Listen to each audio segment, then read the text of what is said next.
To swap on SafePal. Start by opening the SafePal application on your device and navigating to the home page. From there, click on the swap option, which is usually represented by a swap icon. Next, select the token you want to swap from and the token you want to swap to.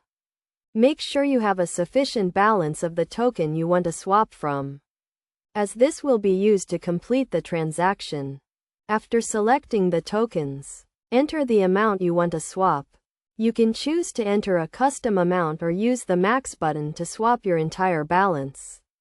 Review the swap details, including the amount you are swapping, the amount you will receive, and any fees associated with the transaction. If everything looks correct, confirm the swap. Your wallet will then prompt you to review and confirm the transaction details. This includes the gas fee, which is the fee paid to the network to process the transaction. Once you have confirmed the transaction details, click Confirm to complete the swap.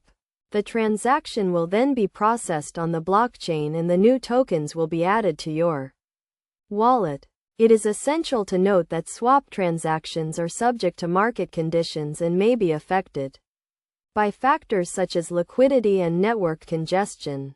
To ensure a smooth and successful swap, make sure your wallet is connected to a stable network and you have a sufficient balance to cover any fees. Additionally, always review the transaction details carefully before confirming, as swap transactions are usually irreversible. By following these steps and best practices, you can easily and securely swap tokens on SafePal.